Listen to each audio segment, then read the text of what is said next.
Hello, it's Nemesis Nick here. I'm a keen fan of the Eurovision Song Contest.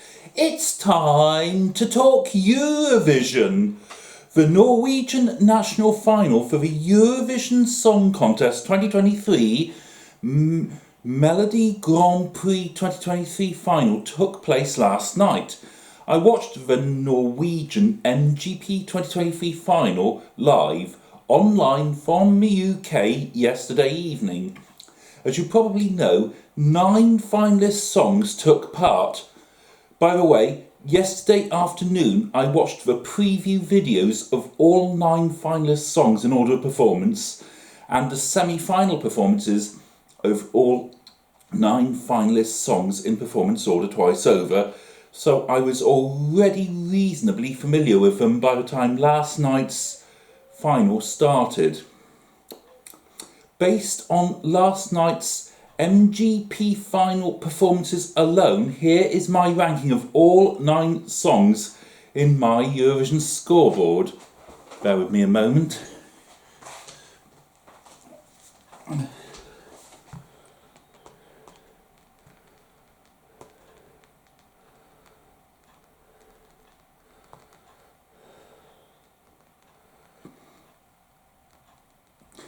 Right, in 9th place, Swing It.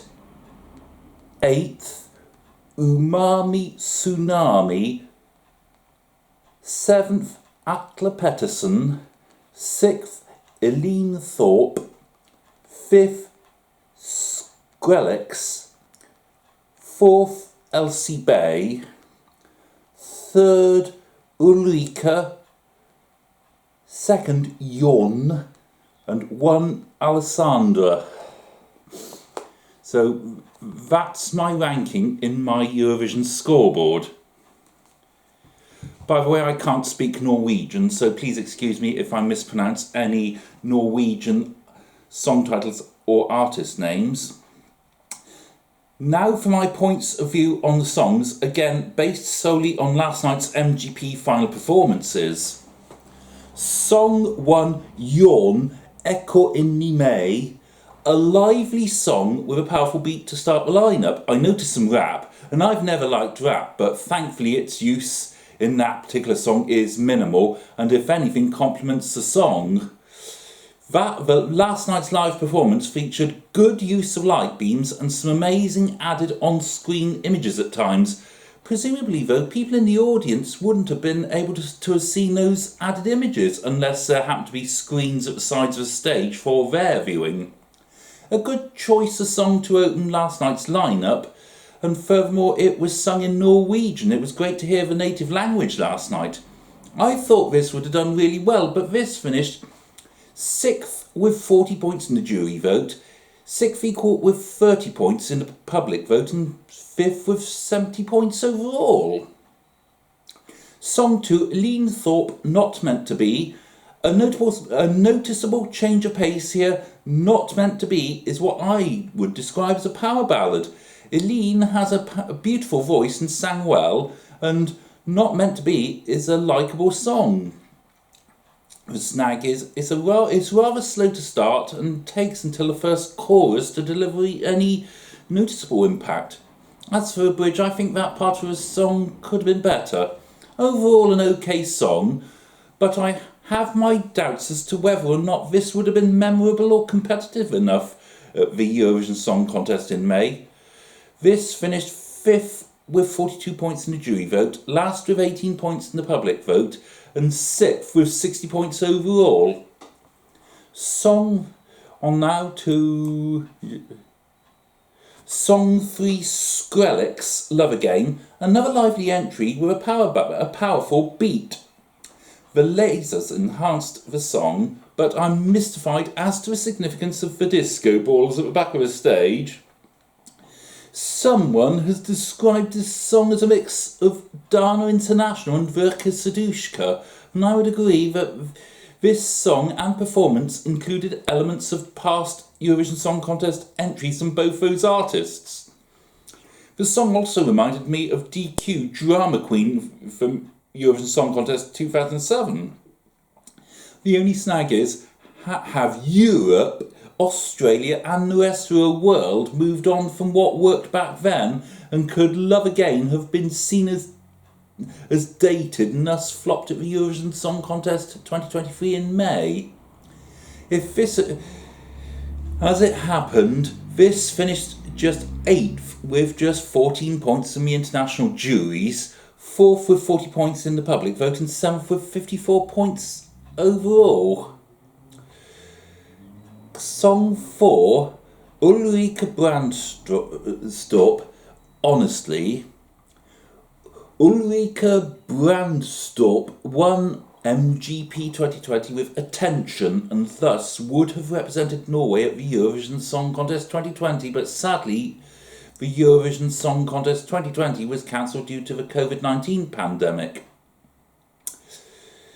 I still think it could have been held remotely, either each artist performing from their own country by satellite, or they could have created live on tape performances, but that's by the by now. Ulrika was back this year with Honestly.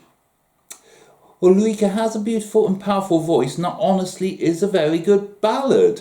Last night's staging was appropriate for this style of song: swirling smoke or dry ice vapour, light beams and subtle lighting.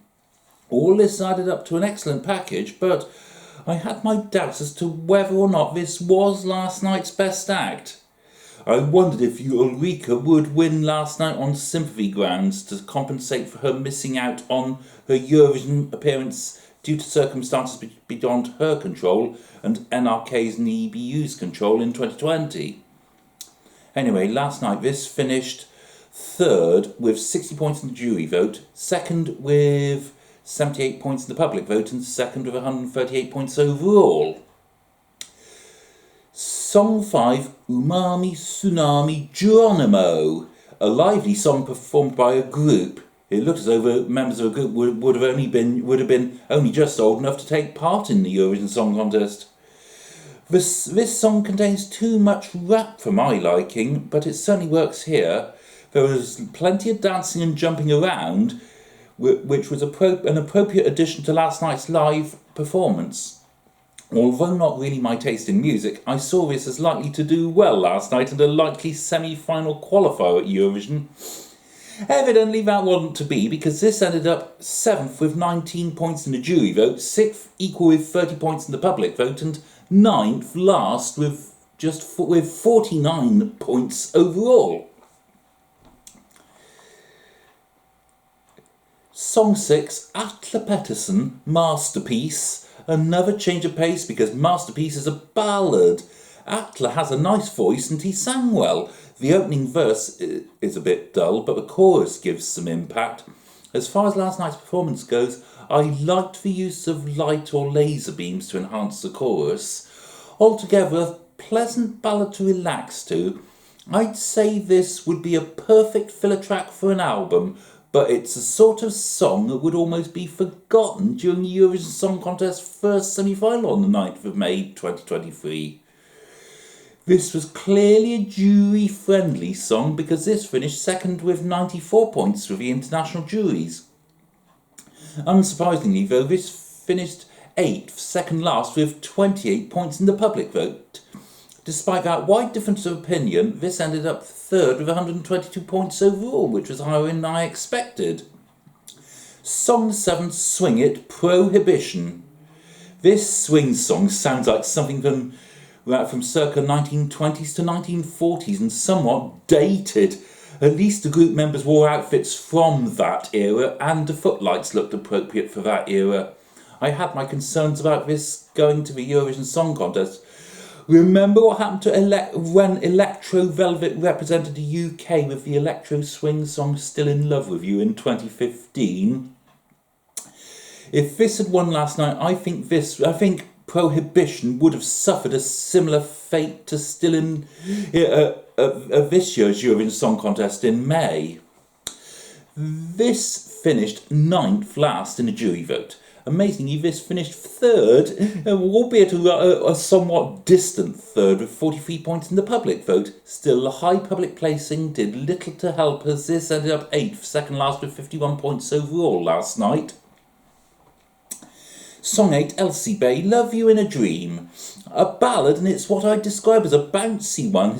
It's somewhat magical if you think about it. A fairy tale type ballad. Elsie has a beautiful voice and sang well. I thought this was one of her better songs last night. This reminded me of Victoria's 2020 and 2021 entries for Bulgaria. The snag is, if this had won, there would have been a problem at this year's Eurovision Song Contest in May.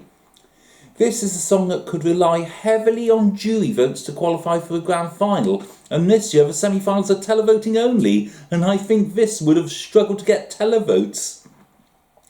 As it happened last night, this finished 4th with 49 points with the international juries, but 5th with 34 points in the public vote. Its combined result was 4th with 83 points. And finally, song number 9, Alessandra, Queen of Kings. A lively song from start to finish.